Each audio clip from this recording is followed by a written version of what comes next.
In this video, I'm taking up a challenge to create a future garage song using completely stock plugins inside Logic. And most importantly, I'm not using any samples outside of the library which already comes as stock in Logic. So I'm using all of the samples, all of the vocal chops from the Apple loops, and I've created all of the sounds using the stock plugins inside Logic. So let's go. Alright guys, so as you can see, I have created a song and I've used all of the stock plugins, and let me run you through one by one. Now you guys already know that I start off with piano and atmospheres. These are just how I start off, just to create some vibe and get the ball rolling. So the first up is the atmosphere, and I have used Alchemy for this. Now if you want to learn how to create pads and basses and all of that good stuff using Alchemy, a detailed video of how you can create your own pads is already there on the channel. The link is right over here. It will definitely benefit you if you are also interested in creating pads and basses for other genres as well. So go ahead and check that out and you'll get an idea on how I created these pads. But for the sake of this video, I've just used one oscillator over here, and I've used a sample from Apple loops. So if you go on the right hand side and if you select, let's say, instruments, and I say vocals, and I select a genre, let's say house maybe, or deep house, and I can just select one sample and I can just drag that up into Alchemy. Now what I did was I just selected the sample and I dragged it over to I dragged it over to Alchemy and I dropped it at granular synthesis. Now this is how I start creating future garage music. Now I want to create a texture. I use a sample, a guitar maybe, or anything that is there, and I drag it as a granular synthesis, and then I kind of create an ambient texture. So I'm not able to find the exact sample right now, but it says recollection vox pad. Let me just see. I don't know if I'll be able to find it. Let me just see. Recollection. There you go. Vox pads. There you go. So there are 16 beats in the sample. The tempo is 120. The key is A sharp minor because I was creating the whole song in A sharp minor, as you can see. And this is a good way to get started.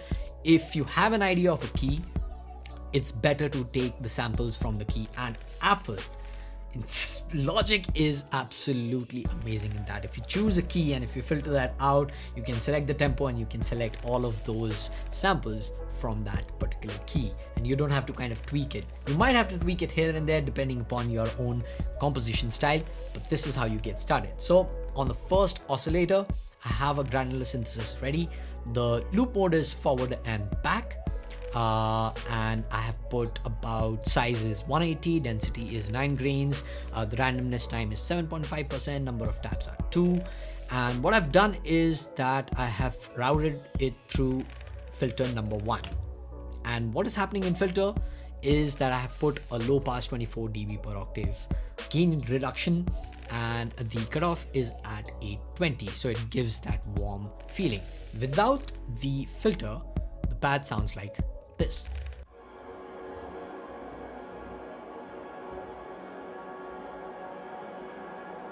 And with the filter, so it has a much more mellow feel and a much more rounded texture to the whole song. Now this gives a vibe. Now you can start creating, and now you can start branching out various instruments from these. Next up, I have piano, and I've not used any third-party VST. Now, what I've used is the sampler inside Logic, and you have presets ready. The acoustic piano, grand piano is probably the best one that I feel. You might also go with Yamaha Grand, Steinway piano too, but it totally depends upon how you can shape up your own sound. So what I've done is that I have also put a filter to give that mellow feel and to kind of go with the tonality of the pads. So I've again used the low pass 24 dB gain reduction, but this time I've used Lush, and I've put the filter about 61%. and this is how it sounds.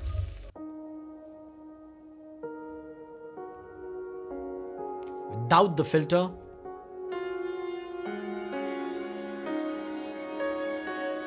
It's too harsh with the filter.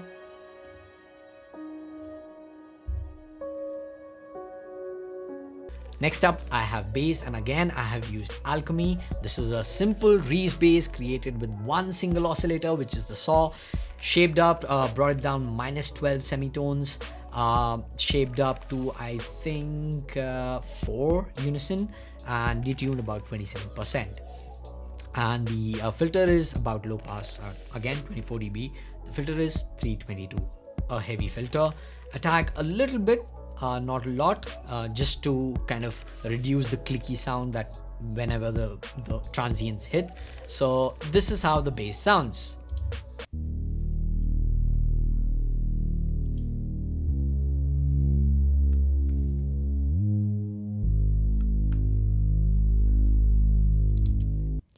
So let us hear the atmospheres, piano and bass together.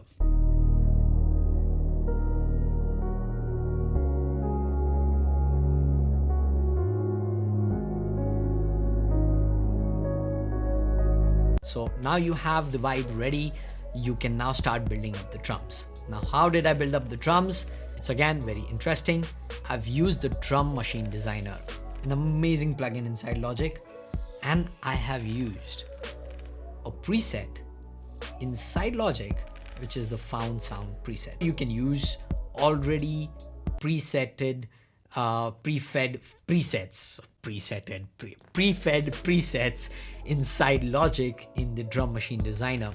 And these are some amazing sounds. You can definitely shape that up later, but these are ready to use. And you just, while you're in the mood to produce, I get it that you've just started out, you're a beginner, and you want to start producing the drums of Future Garage. You want the samples already ready inside Logic, and these are the best way to kind of get started. You also get all of these plugins pre-fed. Now you can obviously switch them off according to your taste. So this is how the drums sound.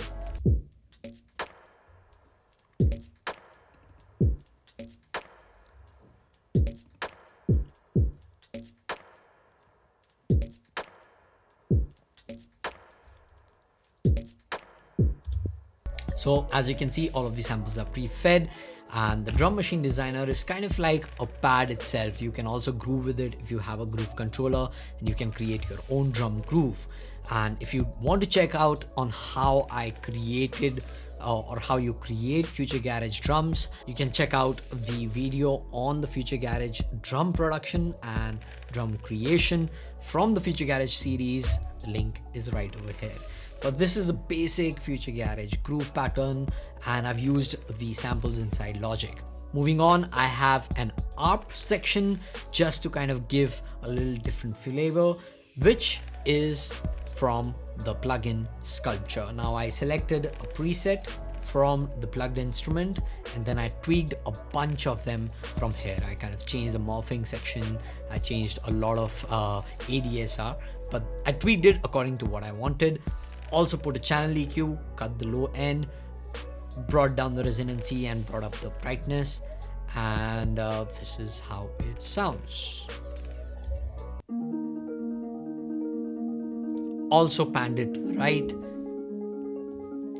With it, I have a pluck section, which is again Sculpture, a different preset, and I have kind of routed it to a send channel, which is the reverb section. So next up, I have ambiences, which are one of the key elements of Future Garage song, and all of these samples are by me. Now I was just walking, I picked up my iPhone, I recorded while I was walking. There was raining, I just had samples of the rain, and you can go ahead and record your own samples around your house, or maybe out when you're about walking in the woods or something of that sort. But you can also use the ambiences from Logic Loops. Now if you select, find out a rain sample, okay, that's not there. Let me go ahead and select instruments and sound effects, and if I select rain, I have so many ambiences which are already there. You have rain, you have heavy thunder, bring that in. So what I've done here is that I've kind of grouped 3 samples together, and I've put an auto filter in the hub, in the bus channel, and I've kind of routed it to the send channel for the reverb. And these are the ambiences by themselves. To finish them off, I have used vocal chops from the Apple loops, and I kind of chopped them up manually by myself and kind of tweaked it to match the key of the whole song. So if you can see this sample, I brought it down to -7 semitones, transposed it to -7 semitones, and then I had one more sample which is in the key, and I think that's about it. Yeah. And then I also put in some air pressure blast and impact and sweeps, risers, whatever you want to call them, to give that feel. And that's about it. Now moving on to the mixer section, all of these plugins are stock plugins inside Logic. If you can go ahead and check the reverb, I have used chroma reverb and kind of tweaked all of these elements to my taste. Now these are the basic layout of how you can start producing Future Garage using stock plugins. You don't need expensive third-party plugins to get those sounds. So that's it for this video, guys. I hope you learned something from this. You took some learnings, and most importantly, if you're a beginner, if you just invested, you don't need third-party plugins to start creating Future Garage. You can create a good Future Garage track using only stock plugins and the Logic loops which are already there. And like I said, I upload videos every week on music production, tips and tricks, various ways on how you can get started, both for beginner, advanced and intermediate. If you want to check out some gear reviews and you want to check out those videos, I have a bunch of them on this channel. I'll be leaving the link to some of them right over here. Thanks for watching, and I'll see you in the next one. Till then, cheers, enjoy the song, sit back, relax, have a cup of coffee or maybe whiskey. I'll be enjoying with you guys also.